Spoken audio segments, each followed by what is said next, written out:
El aire en el garaje del equipo de carreras Vortex Dynamics era una sinfonía de tensión y precisión. Olía a metal caliente, a goma quemada y al sutil ozono de equipos electrónicos de última generación. Herramientas de titanio reposaban en bandejas de terciopelo y los superdeportivos, con sus carrocerías de fibra de carbono pulida, parecían depredadores dormidos bajo las frías luces LED. Cada mecánico e ingeniero se movía con una urgencia contenida, una coreografía de profesionalismo forjada bajo la presión de campeonatos inminentes. El silencio entre las explosiones de las llaves de torsión neumáticas era pesado, cargado con el peso de las expectativas de victoria y el miedo al fracaso. Este no era solo un lugar de trabajo, era un templo de la velocidad, donde cada detalle, cada tornillo, podía ser la diferencia entre la gloria y el olvido. Antes de sumergirnos en esta increíble historia de superación, quiero pedirte algo desde el corazón. Nuestro canal es una comunidad dedicada a dar voz a héroes anónimos y a historias que el mundo necesita escuchar. Estamos en una misión para romper barreras y para ello necesitamos tu ayuda ahora mismo. Nuestra primera gran meta es alcanzar los 1000 suscriptores y cada uno de ustedes es fundamental. Por favor, suscríbete en este preciso instante y activa las notificaciones. Y para sentir tu energía, comenta abajo desde qué ciudad o país estás viendo esto. Vamos a llenar los comentarios y a demostrar la fuerza de nuestra comunidad. Tu apoyo es el combustible que nos permite seguir adelante. Hazlo ahora.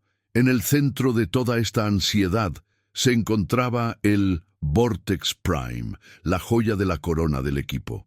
Una máquina legendaria, un monstruo de la ingeniería valorado en millones que, sin embargo, albergaba un fantasma.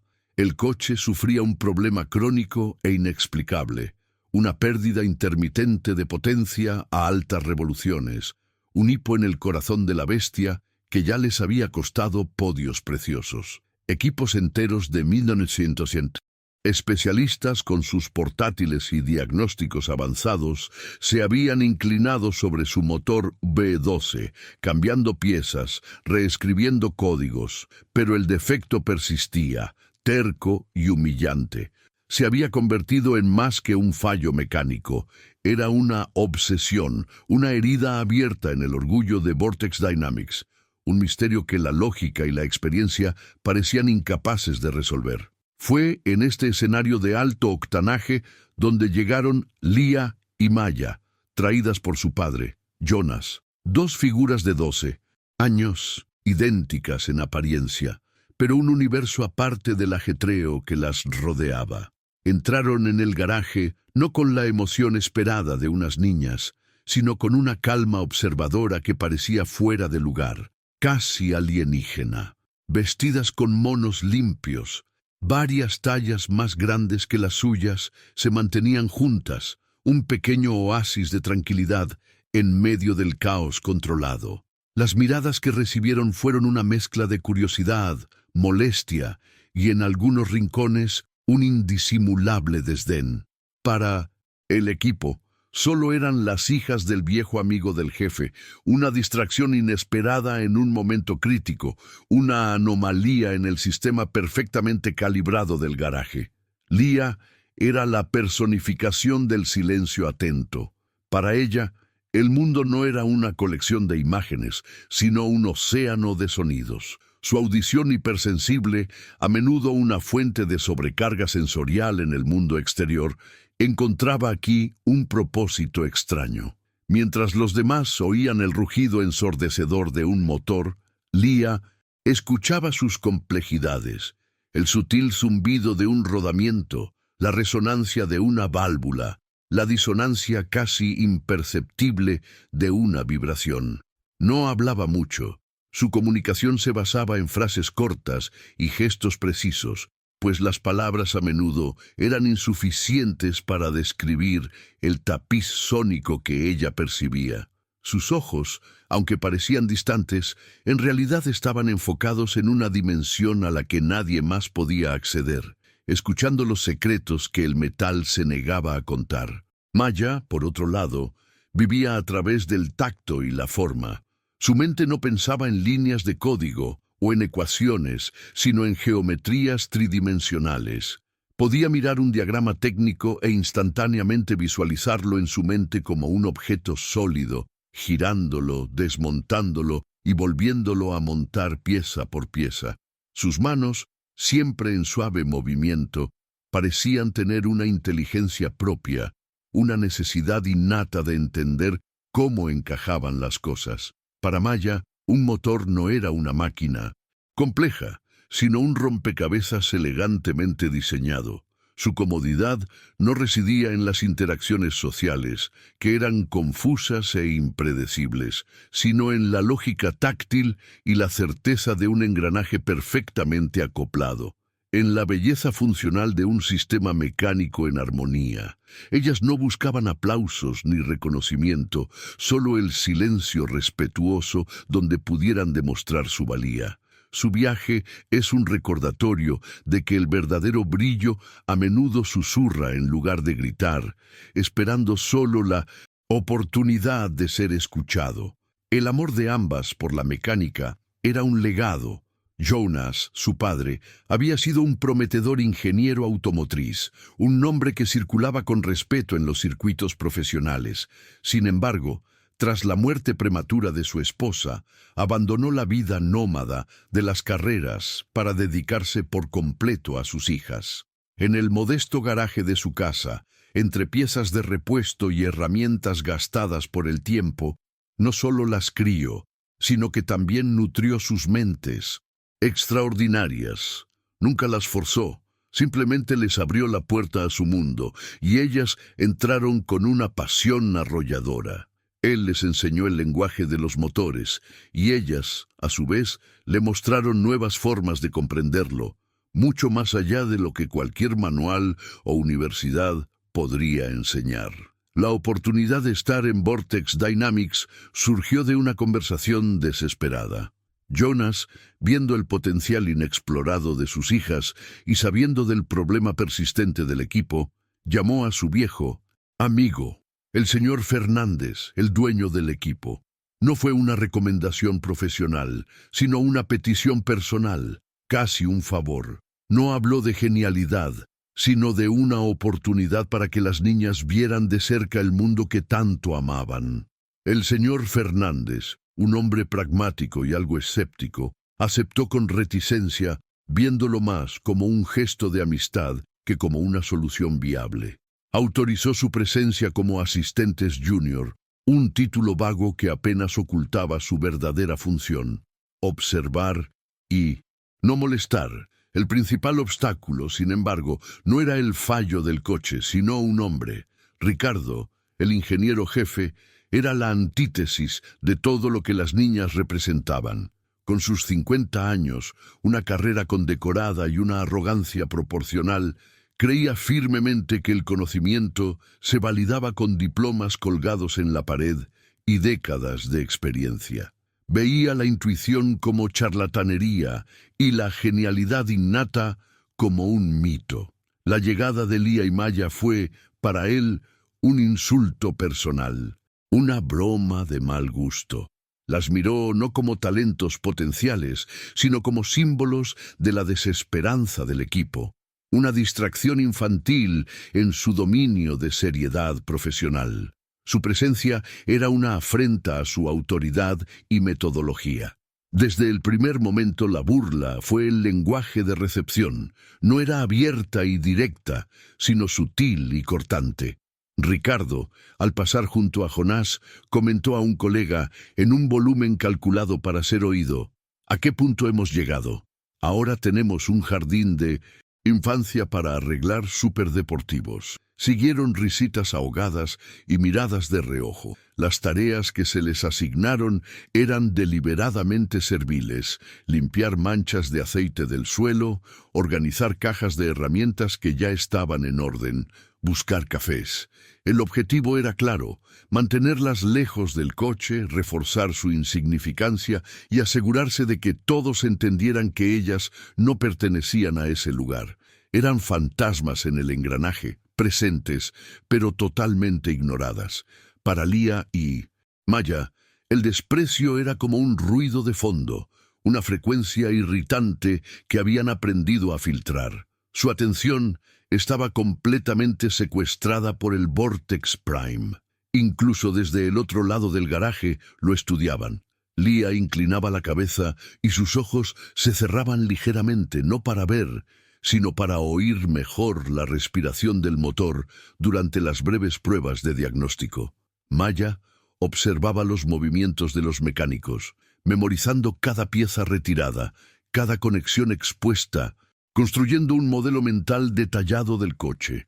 No necesitaban tocar la máquina para empezar a trabajar. En su mundo silencioso y compartido, el análisis ya había comenzado, muy lejos de los ojos escépticos que las vigilaban. Jonas observaba todo con una mezcla de dolor y orgullo. Cada mirada de desdén dirigida a sus hijas era una puñalada en su corazón de padre. Veía la humillación, la exclusión deliberada, y su instinto primario era sacarlas de allí, protegerlas de la crueldad de un mundo que no las comprendía. Sin embargo, también veía la chispa en sus ojos, la fascinación pura e inquebrantable por el desafío mecánico. Sabía que irse sería protegerlas, pero quedarse sería darles la oportunidad de volar. Así que permaneció, un guardián silencioso, ofreciendo una sonrisa alentadora o un suave toque en el hombro, siendo su presencia el único puente entre el universo de ellas y la dura realidad de aquel garaje. La presión sobre el equipo alcanzaba niveles estratosféricos. La gran carrera de las 24 horas se acercaba, el evento más prestigioso del calendario. Los patrocinadores estaban impacientes, los medios especulaban sobre el declive de Vortex Dynamics y la moral del equipo estaba por los suelos. El fallo en el Vortex Prime ya no era un problema técnico, era una crisis existencial. La reputación de Ricardo como ingeniero de élite estaba en juego. La colosal inversión del señor Fernández corría el riesgo de convertirse en humo, y el legado del equipo estaba al borde del colapso. El tiempo se agotaba, y cada intento de solución parecía solo profundizar el misterio, aumentando la desesperación con cada día que pasaba. Así, el escenario estaba preparado. Por un lado, un equipo de expertos de élite, armados con la más alta tecnología y años de experiencia, completamente paralizados por un problema que desafiaba su lógica.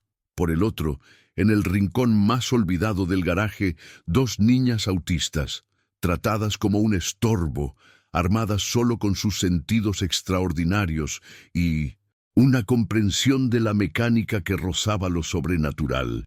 Ellos veían un coche averiado. Ellas veían una historia esperando ser contada. El garaje, con todo su ruido y furia, estaba ciego y sordo a la única solución que importaba. Una solución que residía en las mentes silenciosas de sus visitantes más improbables. Los días siguientes se establecieron en una rutina de desprecio velado. Ricardo, el ingeniero jefe, se aseguraba de ignorar la presencia de Leah y Maya, tratándolas como parte del mobiliario del garaje. Sus tareas seguían siendo banales, un ejercicio de humillación silenciosa. Mientras el equipo luchaba con diagnósticos complejos y telemetría indescifrable, las gemelas barrían el suelo, limpiaban salpicaduras de aceite y pulían herramientas que ya brillaban. Sin embargo, cada tarea se realizaba con una concentración que intrigaba e irritaba a Ricardo.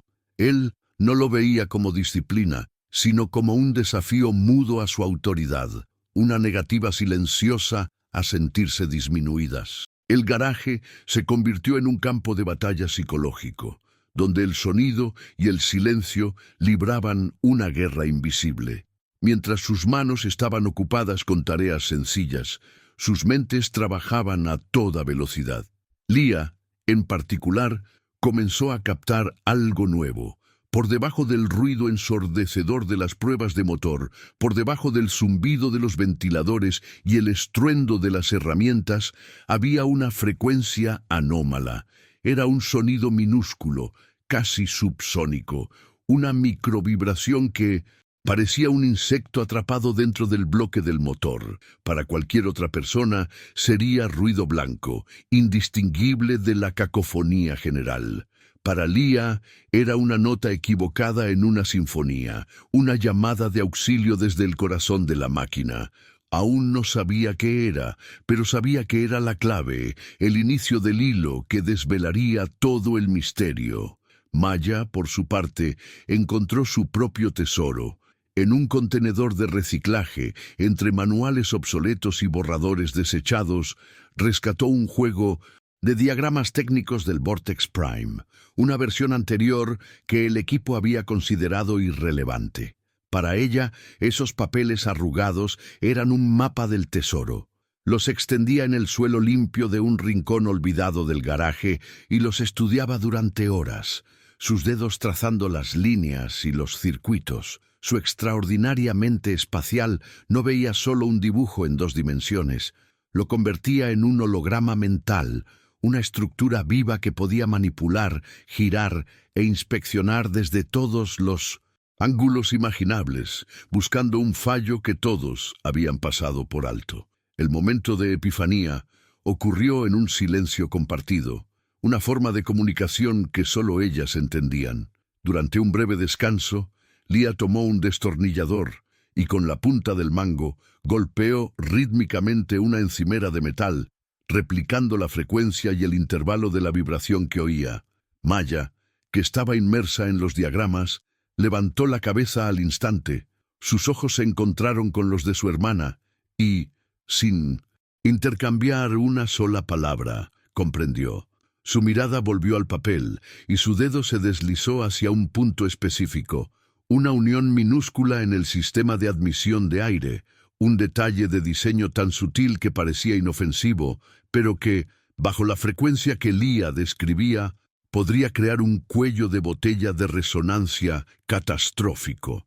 No solo habían encontrado un síntoma, habían encontrado la causa y el efecto, la enfermedad detrás de la fiebre. La vibración de Leah era el grito de la pieza y el fallo de diseño de Maya era la boca que gritaba. Era un descubrimiento de una elegancia y simplicidad tan profundas que rozaba la genialidad. El problema no estaba en un componente roto que necesitaba ser reemplazado, sino en un fallo fundamental en la propia concepción de la máquina, un fallo que solo una perspectiva totalmente nueva podría revelar. Tenían la respuesta, una solución que valía millones, descubierta con un oído atento y un trozo de papel arrugado, mientras un equipo entero se perdía en datos y tecnología. Con el descubrimiento pulsando entre ellas, el siguiente paso era obvio, aunque el más aterrador: la comunicación. Sabían que no serían escuchadas directamente, así que recurrieron a su embajador, su traductor para el mundo neurotípico, su padre. Esa noche, en la calma de su pequeño apartamento alquilado, le explicaron sus hallazgos a Jonas. Leah usó sonidos y golpes para describir la vibración, mientras Maya señalaba el diagrama que había redibujado de memoria en Windows en una servilleta, mostrando la pequeña alteración que resolvería el problema. Jonas, que conocía el lenguaje de sus hijas mejor que nadie, sintió un escalofrío. No tenía dudas. Su lógica era impecable y la solución brillante. Al día siguiente, con el corazón encogido de esperanza y aprensión, Jonas se acercó a Ricardo. Eligió un momento de relativa calma, cuando el ingeniero jefe estaba solo, analizando un monitor de datos con expresión frustrada. Con todo el respeto que pudo reunir, Jonas comenzó a explicar la teoría de sus hijas. Habló de la microvibración, del fallo de diseño en la admisión de aire, intentando traducir la genialidad de ellas al lenguaje técnico que Ricardo pudiera entender. No lo presentó como una certeza, sino como una posibilidad, una nueva línea de investigación que quizás valía la pena explorar, una corazonada proveniente de mentes diferentes. La reacción de Ricardo fue peor de lo que Jonas había imaginado. Primero, un silencio incrédulo. Luego, una sonrisa de escarnio se extendió lentamente por su rostro. Se giró, no hacia Jonas, sino hacia otros dos ingenieros que se acercaban, y dijo en voz alta, para que todos pudieran oír: «Escuchen esto. Nuestro amigo aquí cree que sus hijas, las especiales, han resuelto el rompecabezas, con sus oídos y con basura reciclada». La risa que siguió fue cruel y resonó por todo el garaje. Fue un momento de humillación pública, no solo para Jonas, sino para las niñas, que observaban desde lejos, sintiendo cada risa como un golpe físico. Ricardo entonces se giró hacia Jonas, su rostro una máscara de arrogancia. «Agradezco la preocupación», dijo, con un tono que no contenía ninguna gratitud. «Pero confío en millones de dólares en equipos de diagnóstico y en un equipo con cientos de años de experiencia combinada. Con todo el respeto, no necesito corazonadas de niñas especiales que apenas pueden mirar a alguien a los ojos». La frase fue dicha con una finalidad cortante, una barrera de desprecio que era imposible de traspasar. Se dio la vuelta y se alejó, dejando a Jonas de pie, con las palabras de sus hijas muertas en el aire, la esperanza aplastada bajo el peso del prejuicio. El golpe fue duro. Lía y Maya vieron el rostro de su padre, la mezcla de rabia e impotencia, y sintieron el peso del rechazo de forma aguda. En ese instante, el garaje pareció encogerse, las paredes de metal cerrándose sobre ellas. El deseo de desaparecer, de correr a la seguridad de su taller en casa, era abrumador. El mundo exterior, con sus confusas reglas sociales y su crueldad casual, parecía decidido a demostrar que ellas no pertenecían. La vulnerabilidad era un manto frío, y por primera vez la duda comenzó a infiltrarse en su determinación, cuestionando no solo sus habilidades, sino su propio valor en ese ambiente hostil. Sin embargo, su resiliencia estaba forjada en un material diferente. La humillación, en lugar de romperlas, se transmutó lentamente en una calma y fría determinación. Cada palabra de duda que escucharon no era una sentencia, sino un desafío. Sabían que el verdadero obstáculo no era la arrogancia de un hombre, sino demostrarse a sí mismas que su percepción del mundo era su mayor fortaleza. La tensión en el garaje se volvió casi insoportable en los días siguientes. El fracaso en encontrar el fallo dejó a Ricardo aún más irritable y volátil, y encontró un blanco fácil para sus frustraciones. Comenzó a culpar abiertamente a la atmósfera distraída, causada por la presencia de las niñas. Cualquier pequeño fallo, un tornillo que se caía, una herramienta fuera de lugar, era recibido con una mirada fulminante en su dirección. Se convirtieron en los chivos expiatorios de la incompetencia del equipo, un pararrayos para la ansiedad que impregnaba el lugar. La hostilidad antes velada ahora era abierta, convirtiendo cada minuto en el garaje en un ejercicio de resistencia emocional. Esa noche, Jonas se sentó con sus hijas y con la voz entrecortada sugirió que quizás era hora de volver a casa. No soportaba más verlas en ese ambiente tóxico.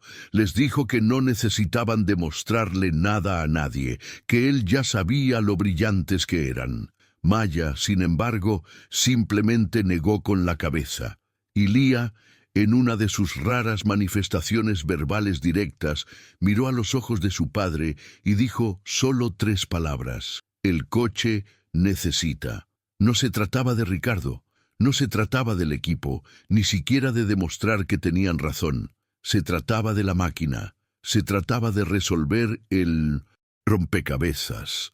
Su deber era para con la belleza de la ingeniería que estaba sufriendo. La decisión estaba tomada. Si el camino de la razón estaba bloqueado por el prejuicio, encontrarían otro.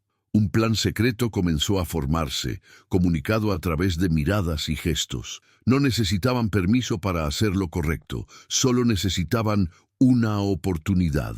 El garaje, durante el día, era territorio enemigo, pero por la noche se convertía en un santuario silencioso, un laboratorio a la espera de sus verdaderos científicos. Su misión ahora no era solo diagnosticar, sino intervenir. Se convertirían en cirujanas clandestinas, operando en las sombras para curar el corazón enfermo del Vortex Prime.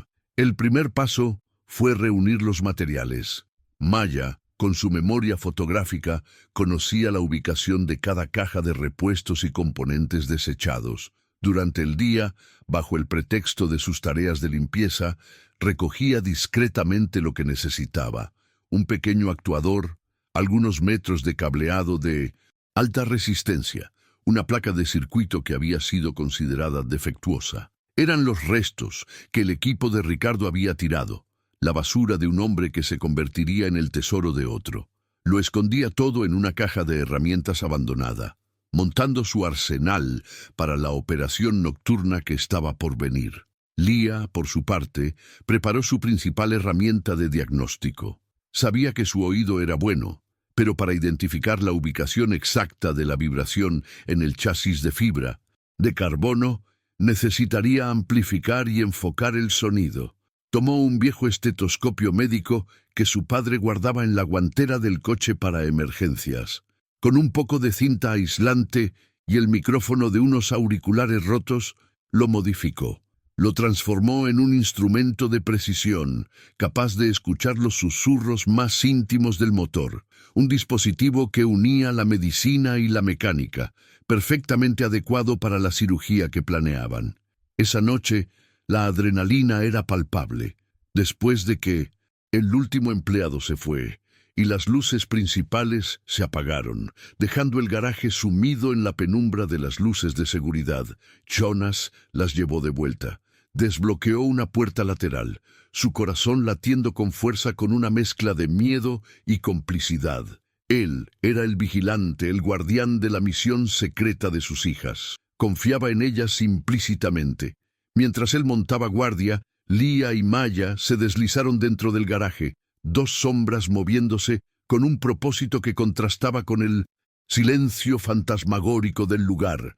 El Vortex Prime las esperaba como un paciente en la mesa de operaciones. Su trabajo en conjunto era una danza de simbiosis perfecta. No había órdenes ni instrucciones verbales.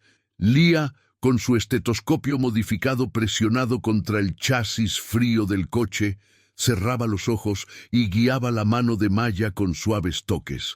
La movía milímetro a milímetro, siguiendo el rastro de la vibración hasta su origen. Era como un mapeo sónico, una ecografía del metal. Cada toque de Lía era una instrucción, cada pausa una confirmación. Maya, con los ojos fijos en el punto indicado, parecía sentir la estructura del coche a través de las yemas de sus dedos, su mente ya calculando la mejor forma de intervenir. Cuando Lía finalmente se detuvo, tocando 3 veces en un punto específico cerca del colector de admisión, Maya supo que habían encontrado el epicentro. Fue entonces cuando su propio genio floreció. Con la certeza de una maestra artesana, abrió su caja de herramientas improvisada. Usando las piezas que había recogido, comenzó a construir. No era una pieza nueva, sino un dispositivo de refuerzo, un pequeño soporte estabilizador diseñado para anular la frecuencia de resonancia que ella había teorizado. Sus manos se movían con una velocidad y precisión que desafiaban la lógica, cortando, soldando en frío, ajustando. No estaba reparando una pieza, estaba corrigiendo el fallo del diseñador original.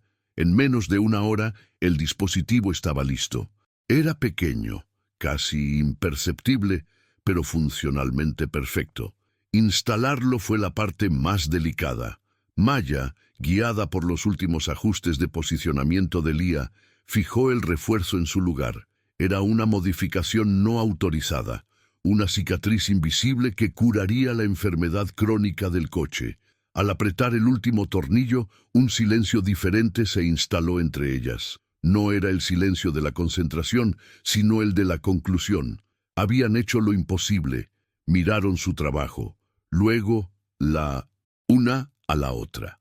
Una rara y minúscula sonrisa apareció en el rostro de Maya, un gesto que en su mundo equivalía a una celebración estruendosa. Limpiaron cualquier rastro de su presencia, dejando el garaje exactamente como lo encontraron, con la excepción de la pequeña y genial adición escondida en las entrañas del Vortex Prime. Salieron de la misma manera que entraron, como fantasmas. A la mañana siguiente, el equipo regresó, ajeno a la cirugía nocturna que había tenido lugar. Ricardo, en 1900 en particular, estaba de un humor sorprendentemente optimista. Anunció con orgullo que, tras una noche entera de simulaciones por ordenador, él y su equipo finalmente habían aislado el problema en un fallo de software. Había reescrito una parte del código de inyección de combustible y estaba seguro de que el fantasma había sido exorcizado. Para demostrar su supuesto triunfo, Ricardo organizó una prueba en pista inmediata y de alto riesgo. Quería la validación pública de su competencia. El señor Fernández y Jonas fueron invitados a observar desde los monitores de la sala de control, y la atmósfera era de nerviosa expectación. El piloto de pruebas se subió al coche y el motor V12 rugió a la vida. El sonido, para la mayoría, era el mismo de siempre, potente y agresivo, pero para Lía algo había cambiado. La microvibración, la nota disonante que la había atormentado durante días, había desaparecido. El sonido del motor era completo, puro, armonioso. Sabía que su solución había funcionado. El coche salió de los boxes y aceleró por la recta principal. En los primeros segundos, todo pareció perfecto. Ricardo tenía una sonrisa presuntuosa en el rostro. Pero entonces, al llegar a la primera curva de alta velocidad, donde las revoluciones del motor alcanzaban su punto máximo, el coche se atragantó violentamente. La solución de software de Ricardo, en conflicto con la verdadera naturaleza física del problema que las niñas ya habían resuelto, creó un caos nuevo e impredecible en el sistema. El motor no solo perdió potencia, sollozó, emitiendo un horrible sonido de metal protestando antes de expulsar una nube de humo blanco por el escape. El coche regresó cojeando a los boxes, su motor silenciado y humeante. El silencio en la sala de control era total, roto solo por el sonido de la respiración conmocionada del equipo. La sonrisa de Ricardo se había desvanecido, reemplazada por una máscara de pánico e incredulidad. Miraba los datos en los monitores, que no tenían ningún sentido para él. Todo lo que había hecho estaba mal, y el resultado era un fallo aún más catastrófico que antes. La humillación era absoluta, y lo peor de todo, pública. Se había jactado de su victoria demasiado pronto, y ahora estaba desnudo ante su fracaso. La puerta de la sala de control se abrió, y el piloto, con el rostro rojo de furia, entró y arrojó el casco al suelo. «¿Qué demonios le han hecho al coche? Casi me mata ahí fuera», gritó, su voz resonando en la sala, silenciosa. Todos los ojos se volvieron hacia Ricardo, que estaba pálido, sin palabras. Necesitaba un culpable, un chivo expiatorio para desviar la atención de su propia incompetencia monumental. Su mirada desesperada recorrió la sala, pasando por su equipo, por el dueño furioso, y luego se posó en Jonas y, a través del cristal, en las dos niñas que observaban en silencio desde el rincón del garaje. Fue un acto de pura desesperación. Ricardo apuntó un dedo tembloroso en su dirección. «Ellos», dijo, su voz ronca. «La distracción. Desde que llegaron, el enfoque del equipo se ha roto. Esa energía negativa. Se lo advertí. Advertí que poner a aficionados, a niñas, en este ambiente traería mala suerte. Ellas son la causa de esto». La acusación era ilógica, absurda, pero fue lanzada con la fuerza de un hombre acorralado, dispuesto a destruir a cualquiera para salvarse. Ya no solo las estaba subestimando, estaba activamente tratando de destruirlas, usando el prejuicio como su última y más cobarde arma. El señor Fernández miró de Ricardo a las niñas, su expresión una mezcla de rabia y confusión. Jonas dio un paso adelante, su rostro una tormenta de furia protectora, listo para defender a sus hijas. El garaje, que minutos antes era un lugar de esperanza calculada, ahora era el escenario de una acusación venenosa y de una crisis que había llegado a su punto más bajo. El fallo del coche ya no era el centro del conflicto. El verdadero enfrentamiento estaba a punto de comenzar, un enfrentamiento entre la arrogancia arraigada y la verdad silenciosa que estaba escondida a la vista de todos, esperando el momento adecuado para revelarse. El caos se cristalizó en un silencio mortal. La acusación de Ricardo, aunque absurda, flotaba en el aire como humo tóxico, envenenando la poca esperanza que quedaba. El señor Fernández, con el rostro pálido y los labios apretados, tomó la radio de comunicación de su escritorio. Su mano temblaba ligeramente mientras la levantaba. El equipo sabía lo que venía. Era el anuncio de la derrota, la orden de retirar el coche de la competición. Significaba el fin del campeonato, la ruina de la reputación de Vortex Dynamics y la humillación pública ante todo el mundo del automovilismo. Cada persona en el garaje sintió el abismo abrirse bajo sus pies, el peso de meses de trabajo a punto de desintegrarse en nada. Ricardo observaba, jadeante, esperando que su apuesta desesperada lo salvara. Si el equipo se retiraba, la culpa podría diluirse, atribuirse a un problema insoluble o a la mala suerte que él tan convenientemente había invocado. La carrera del piloto estaría manchada, los inversores furiosos, pero él quizás podría sobrevivir, tejiendo una narrativa de circunstancias desafortunadas. El futuro de todos en esa sala dependía de las próximas palabras del señor Fernández, que ya abría la boca para hablar, para declarar el fin del juego. El tiempo pareció ralentizarse, cada tic-tac del reloj en la pared sonando como un martillazo en el ataúd de sus ambiciones. Fue en ese preciso instante de rendición inminente que la voz de Jonas cortó el silencio. «Espera», dijo. No fue un grito, pero la palabra estaba cargada de una autoridad que hizo que todos se giraran. El padre gentil y protector había desaparecido, reemplazado por un hombre cuya fe en sus hijas era una fuerza de la naturaleza. Caminó hasta el centro de la sala, interponiéndose entre el señor Fernández y Ricardo. «¿Vas a tirarlo todo por la borda basándote en el pánico de un hombre que ha fracasado?», preguntó, con la mirada fija en el dueño del equipo. «Tu equipo de expertos, tu tecnología de punta, todo ha fallado. Ya no tienes nada que perder». Luego se giró y señaló el rincón del garaje, donde estaban Lía y Maya, observando cómo se desarrollaba la escena. «Pero tienes una última oportunidad, una que has ignorado desde el primer día», continuó Jonas, su voz ganando fuerza. «Olvida los diplomas, olvida la experiencia, olvida todo lo que crees. ¿Qué sabes? Dales 20 minutos y un coche roto. Es la apuesta más loca de tu vida, pero es la única que te queda sobre la mesa». La propuesta era tan audaz, tan fuera de cualquier protocolo, que el shock inicial superó el escarnio. La desesperación en los ojos del señor Fernández luchó contra décadas de lógica y pragmatismo. El dueño del equipo miró a Ricardo, cuyo rostro estaba contorsionado en una máscara de furia e incredulidad. Luego miró a las dos niñas, pequeñas y silenciosas en medio de los gigantes de metal. Lo que vio allí no fue infantilismo, sino una calma y una concentración que eran casi perturbadoras. En su desesperación, vio la verdad en las palabras de Jonas. De hecho, no tenía nada más que perder. Con un suspiro que pareció vaciar todo el aire de sus pulmones, asintió lentamente. 20 minutos, dijo al jefe de pista por la radio.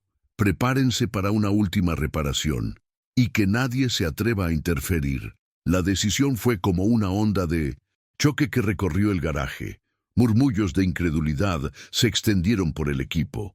Ricardo parecía a punto de explotar, pero la mirada de advertencia del señor Fernández lo silenció. Y entonces Lía y Maya dieron un paso adelante, saliendo de la sombra hacia la luz del centro del garaje. Fue un movimiento simple, pero representó un cambio sísmico. Ya no se escondían ni solo observaban. Estaban tomando el control. El ruido del garaje disminuyó hasta convertirse en un silencio reverente, y todos, los ojos antes llenos de burla, ahora estaban fijos en ellas, cargados de una mezcla de escepticismo y una chispa de esperanza desesperada.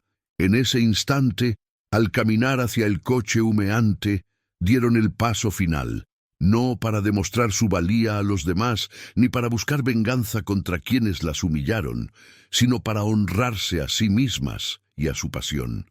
La lucha no era contra el prejuicio de fuera, sino por la afirmación de su fuerza interior. Llegaron al Vortex Prime y, sin dudarlo, comenzaron a trabajar. Maya no pidió las llaves ni los códigos de acceso, simplemente rodó un carrito de herramientas básico hasta el lado del coche, uno que solo contenía instrumentos manuales. No había portátiles, ni tabletas, ni ninguno de los complejos equipos de diagnóstico que el equipo de Ricardo había usado incesantemente. La escena era casi surrealista. La tecnología automotriz más avanzada del planeta, a punto de ser reparada con nada más que herramientas analógicas, y el brillo en bruto de dos mentes extraordinarias, en una demostración visceral del poder del intelecto humano sobre la máquina. Su trabajo era una coreografía de eficiencia silenciosa. Maya abrió el capó del motor con una fluidez que sugería que lo había hecho 1000 veces. Lía, por su parte, no miró el motor. Tomó su estetoscopio modificado y lo presionó contra el bloque del motor, incluso con él apagado. Sus ojos se cerraron. Estaba escuchando la tensión residual en los metales, sintiendo el eco del fallo catastrófico, asegurándose de que la estructura interna estaba estable antes de la intervención de Maya. Estaba leyendo la historia reciente del coche a través de sus cicatrices sónicas, un diagnóstico que ningún sensor electrónico podría realizar. Tras unos segundos de escucha intensa, Lía dio un ligero toque en el hombro de Maya. Era la señal de luz verde. Y entonces, las manos de Maya se convirtieron en un borrón. Con una llave de torsión, retiró un panel lateral del colector de admisión, uno que el equipo raramente tocaba, considerándolo parte de la estructura sellada. Los ingenieros que observaban fruncieron el ceño, confundidos. Estaba operando en un área que, según los manuales, no tenía relación con la pérdida de potencia. Estaba ignorando por completo el diagnóstico oficial y siguiendo un mapa que solo ella y su hermana podían leer. Lía, entonces, comenzó a guiar a Maya con una serie de sonidos vocálicos bajos y toques precisos. Un grave indicaba profundizar, un agudo para moverse a la izquierda. Era un lenguaje propio, un dialecto de mecánica y sonido, perfectamente comprendido entre las dos. Siguiendo esta guía sónica, Maya extendió la mano hacia el interior del motor y con las yemas de los dedos encontró el punto exacto que habían identificado. Los mecánicos del equipo se miraron entre sí, sus expresiones de desdén ahora transformándose en puro asombro. La sinergia entre las gemelas era algo que nunca habían visto. Era como si dos personas estuvieran operando con una única conciencia. De un bolsillo de su mono, Maya sacó el pequeño dispositivo de refuerzo que había construido la noche anterior. La pieza era compacta, elegante y parecía haber sido hecha por un fabricante de precisión, no ensamblada con repuestos. Con la destreza de una cirujana, la encajó en su lugar. No hubo fuerza ni lucha. La pieza se deslizó a su posición como si siempre hubiera pertenecido allí. 3 tornillos de titanio se apretaron en una secuencia específica, con una tensión que ella parecía medir por pura intuición. La instalación, que debería haber llevado horas de trabajo cuidadoso, se completó en menos de 5 minutos. Mientras Maya finalizaba la instalación física, Lia se acercó al panel de control abierto en la cabina del coche. No miró la pantalla principal, sino un terminal de servicio secundario. Sus dedos volaron sobre la interfaz, no tecleando códigos complejos, sino revirtiendo la desastrosa solución de software de Ricardo, restaurando el sistema a su configuración original de fábrica. Estaba limpiando el desorden digital para que la solución mecánica pudiera funcionar sin interferencias. Estaba tratando tanto el cuerpo como la mente de la máquina, un enfoque holístico que Ricardo, con su visión de túnel, nunca había considerado. El tiempo se agotaba. Faltaban menos de 5 minutos en el cronómetro de 20. La tensión en el garaje era tan espesa que se podía cortar con un cuchillo. El señor Fernández contenía la respiración, observando cada movimiento. Ricardo estaba lívido, una estatua de rabia y humillación, viendo a 2 niñas desmontar su autoridad y su metodología en cuestión de minutos. Todo el equipo estaba en silencio, presenciando algo que desafiaba todo lo que sabían sobre mecánica de alto rendimiento. Ya no estaban asistiendo a un intento desesperado. Estaban asistiendo a una clase magistral. Con el último tornillo apretado y el software restaurado, el trabajo estaba hecho.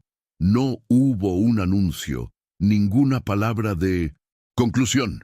Maya simplemente cerró el capó del motor con un clic suave y satisfactorio. Tomó un paño limpio del carrito de herramientas y, con calma, limpió una pequeña mancha de grasa de sus dedos. Luego, miró a su padre, al otro lado del garaje, y asintió una sola y firme vez. Lia, a su lado, miró al jefe de pista y levantó el pulgar. Eran las señales más simples y discretas, pero en ese contexto resonaron como un trueno. El jefe de pista, pareciendo aturdido, tomó la radio. «Piloto, debí...» «Vuelta al coche». «Ahora», dijo, su voz llena de una incertidumbre que intentaba disimular. El piloto caminó lentamente hacia el Vortex Prime, su rostro una mezcla de miedo y una chispa de curiosidad. Miró a las 2 niñas, que simplemente lo observaron, sus expresiones tranquilas e ilegibles. Entró en la cabina, se abrochó los cinturones y puso las manos en el volante, sintiéndose como un astronauta a punto de probar una nave reparada por extraterrestres. Respiró hondo, su pulgar flotando sobre el botón de encendido. El silencio en el garaje era absoluto. Cada persona, desde el dueño del equipo hasta el asistente más joven, contuvo la respiración. La carrera de Ricardo, el futuro de Vortex Dynamics, la validación del genio incomprendido de Lia y Maya, todo se reducía a ese momento, a ese simple acto de presionar un botón.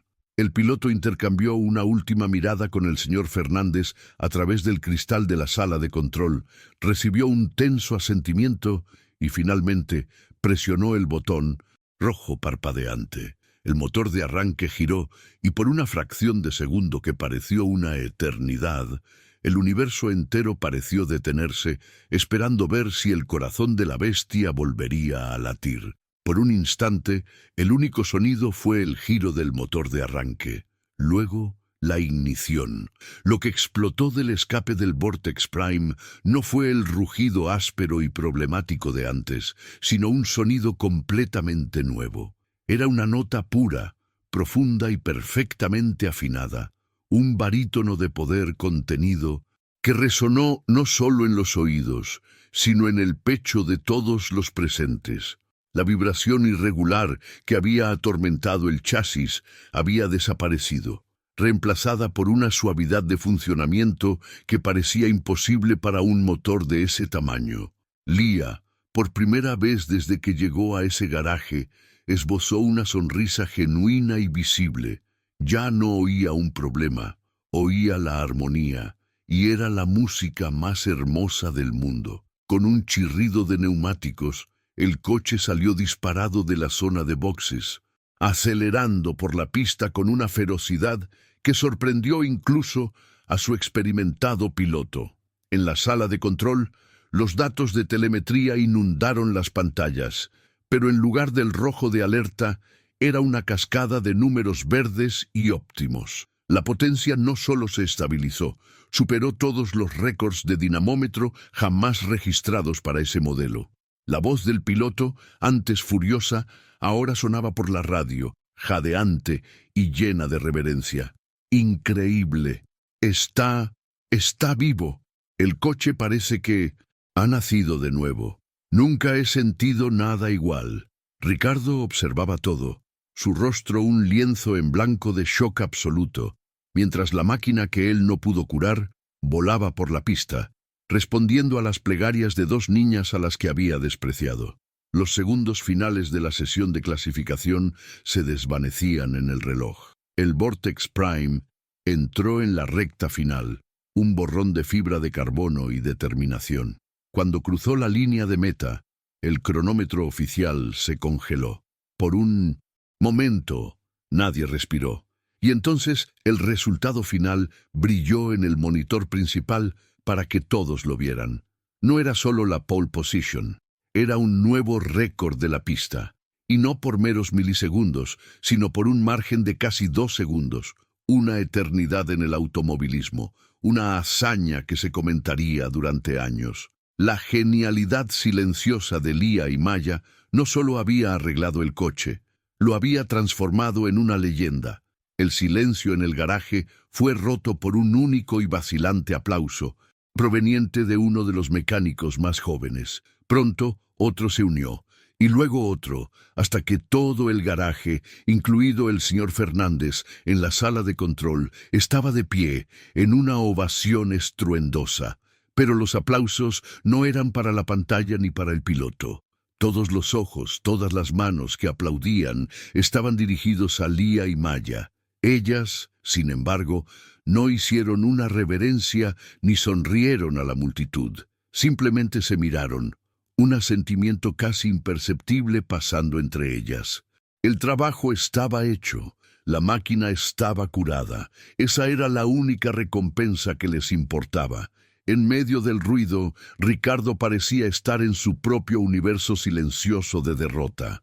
Salió mecánicamente de la sala de control, sus pies moviéndose como si estuvieran en arenas movedizas. El equipo le abrió paso, observándolo con una mezcla de lástima y resentimiento. Cruzó el suelo del garaje y se detuvo frente a las gemelas, que lo observaron con la misma calma impasible de siempre. La arrogancia se había drenado de él, dejando atrás a un hombre visiblemente afectado, cuyos cimientos profesionales habían sido demolidos en menos de 20 minutos. El genio que él adoraba en los manuales y diplomas estaba allí, frente a él, en una forma que nunca supo reconocer. ¿Cómo? Fue la única palabra que logró susurrar, su voz ronca. No esperó una respuesta. Mirando a Maya, luego a Lía, hizo algo que nadie pensó que vería jamás. Inclinó la cabeza en un gesto de respeto. Estaba equivocado, dijo, las palabras cargadas con el peso de toda una carrera de certezas. Estaba ciego.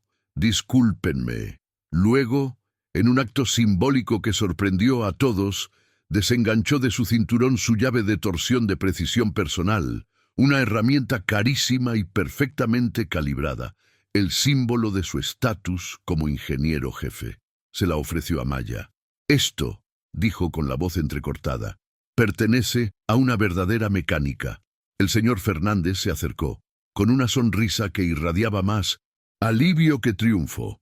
Puso una mano en el hombro de cada una de las niñas, su tacto transmitiendo un respeto que las palabras no podían expresar. No solo salvaron un coche hoy, dijo, su voz resonando con emoción.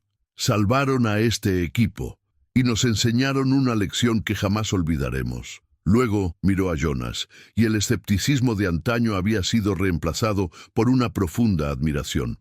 Jonas, Vortex Dynamics les debe a ti y a tus hijas. Su lugar no es como asistentes, es aquí, liderando nuestra innovación. El futuro de este equipo les pertenece a ellas. Jonás sintió que las lágrimas que había estado conteniendo finalmente corrían por su rostro. No eran lágrimas de tristeza o de rabia, sino de una alegría y un orgullo tan inmensos que parecían llenar cada rincón de su alma. Se acercó y envolvió a sus hijas en un fuerte abrazo, sintiendo sus cuerpos pequeños pero inmensamente fuertes contra el suyo. En ese abrazo estaba la validación de cada sacrificio, de cada momento de duda, de cada vez que defendió su brillo contra un mundo que se negaba a verlo. Ya no necesitaban su protección, se habían convertido en su propia fortaleza. La atmósfera en el garaje cambió permanentemente. En los boxes, antes de la gran carrera, Lía y Maya ya no estaban en los rincones, estaban en el centro de todo. Los mecánicos, que antes se burlaban, ahora las buscaban para pedirles opiniones, mostrándoles diagramas y escuchando atentamente las respuestas de Lía, traducidas por los gestos de Maya. No cambiaron su esencia para encajar en el mundo. El mundo a su alrededor finalmente se inclinó para entender su lenguaje. El garaje se convirtió en un lugar no solo de trabajo, sino de aprendizaje, donde el equipo comenzó a entender que existen innumerables formas de inteligencia y las más poderosas son, a menudo, las más silenciosas. Lo que Lía y Maya realmente conquistaron no fue la pole position ni la admiración repentina del equipo, sino la certeza inquebrantable de que su propia manera de ver el mundo era su mayor fortaleza. Su verdadera victoria no fue en la pista de carreras, sino en la demolición de barreras de prejuicio, demostrando que el talento no se mide por apariencias, diplomas o la facilidad de comunicación, sino por la pasión y la perspectiva única que cada uno de nosotros lleva dentro. Su historia nos deja una lección poderosa. Los mayores genios pueden ser aquellos que el mundo menos espera.